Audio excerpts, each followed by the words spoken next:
Well, you know, the Irishman's been up to what they're good at. I've been making whiskey.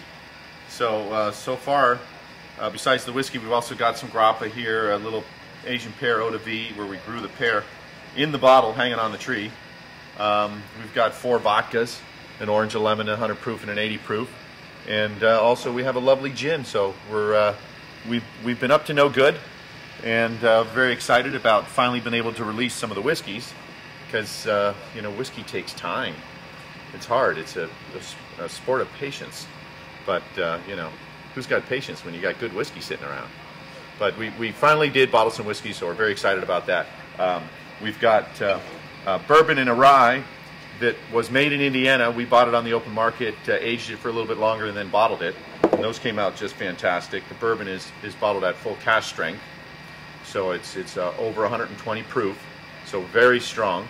And then we also bottled up our oldest whiskey. This was 8.5 years old, and this was a single malt whiskey that we only had 2 barrels of, and it came out just fantastic, except for the fact that we only had 2 barrels of it. But you know, the sins of 8 years ago. What can I say? And then these ones here, these 2 whiskeys are both the same single malt. One is bottled at 86 proof, the other's bottled at full cask strength, around 117 proof. And they came out fantastic. It's a single malt whiskey, which means it is a whiskey that was made from a wash that came from one source. That source was, we made the wash down at Moylan's brewery. The precursor to the single malt whiskeys is an unhopped, uncarbonated beer. And so with that base, we were able to take that product, ferment that product, and create the alcohol, and then separate the alcohol by using the still. So we have a lovely 500-gallon copper pot still from Vendome in Kentucky. We love our still. We also have a Jakob Karl, which is roughly a 50-gallon, it's a German still. And then we also have a 600-gallon vacuum still that resides here as well. And those all do different things to spirits and have their uses and purposes. And learning the distilling business is certainly a lot of fun. It really is. You know, being able to produce a product like this one here. This one's twins, so it looks even better. We had to keep it since it was twins. But these are Asian pears, and the bottles literally are hung on the tree. The pear grows inside the bottle, and then we have previously made an Asian pear eau de vie, which is a brandy made of just Asian pears, and that's the solution that's surrounding the pear in the bottle. So again, this is very good. It starts out kind of more like a brandy, and then evolves into almost like a liqueur because of the exchange of the flavors between the spirit and the fruit in the bottle. So that's just a fun product. We got to make grappa. We're in wine country, so you know, there's always pumice. There's always extra pumice around, and grappa is just a lovely product. It's made out of the pumice, which is basically the leftover grape skins, and when after it's pressed. If you press it lightly, which is nice, you can save a lot of the sugars and ferment those sugars, and then turn that into grappa, which is it's an old Italian thing they do, because you know, they just ate a big rich meal. A nice shot of a spirit really helps kind of break down that after dinner feeling, that full feeling. So again, grappa has a real good purpose, and it is lovely stuff. This is made out of Cabernet Sauvignon exclusively. Getting into the vodka world is always fun.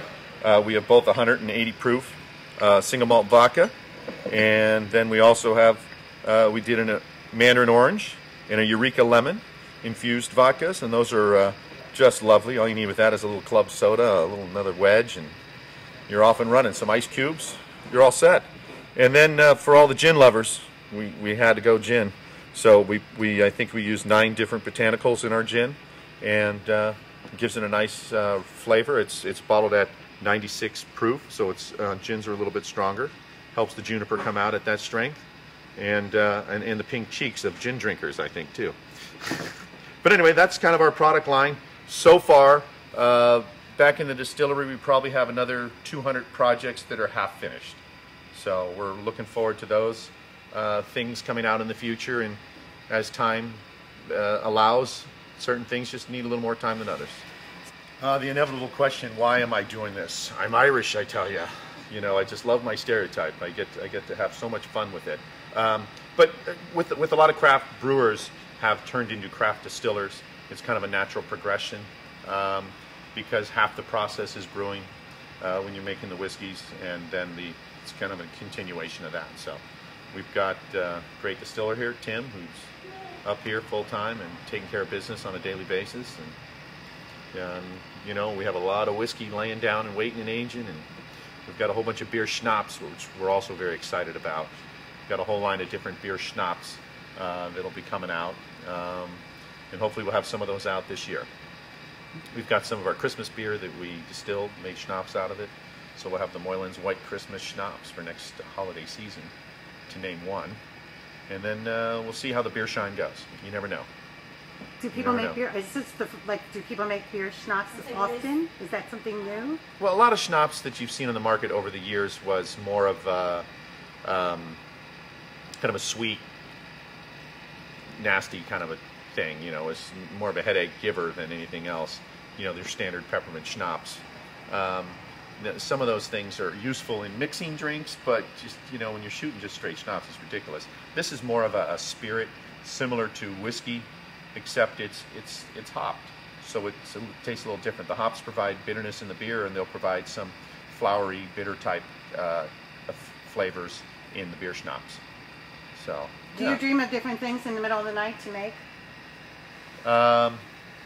No, you know, when I finally go to sleep, you know, I don't sleep long. I'll wake up and have a beer and a shot. You know, I have a rule: if it's still dark, it's not tomorrow, I can have another beer.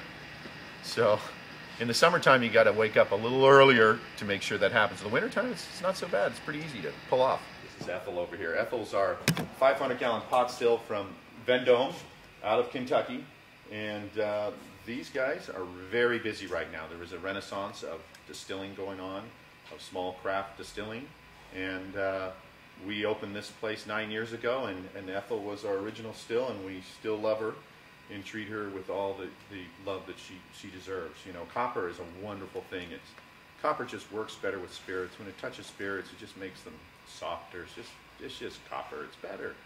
And, you know, copper is something that's just not easy to work with either. You know, you need a real craftsman to make a proper still out of copper. And so this has a big 500-gallon pot on it. We have kind of what we call the Undon Dome here. And then there are 7 trays that are in the column. And so this is kind of a column pot still. And what basically happens is, in this distillation process, is we're boiling up the fermented product. So the alcohol is already in the product. We're just trying to separate the alcohol. So we're boiling it. As it boils, the vapors that come up are the alcohols. And so the first vapors that come out are kind of an alcohol that is not what we want to drink with. It's called the heads. And we cut that, separate it, and then the heart of the distillation runs, and that middle ground makes up about 80% of the vapors that are coming off the kettle, and all the good spirit comes there. And so we collect all that, and how we collect that is, after it goes through the still, there's a refluxer on top, and the whole time that steam is trying to get up, those trays are forcing that steam back down and liquefying some of that steam. And so it's not allowed to come up, and so it's kind of a little war going on there. And the vapors eventually will make it up to the top, blast their way over, and then we run it through a condenser here, and inside the condenser there's cold water running, and that cold water would then help to vaporize the steam that's running in a circular coiled pipe inside of that condenser.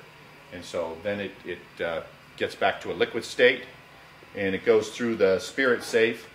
And inside the spirit safe, the spirit will run through here, and that allows the distiller to taste and to sample, to touch, to feel, to smell, so that they can make the hearts and the heads cuts, which are very important.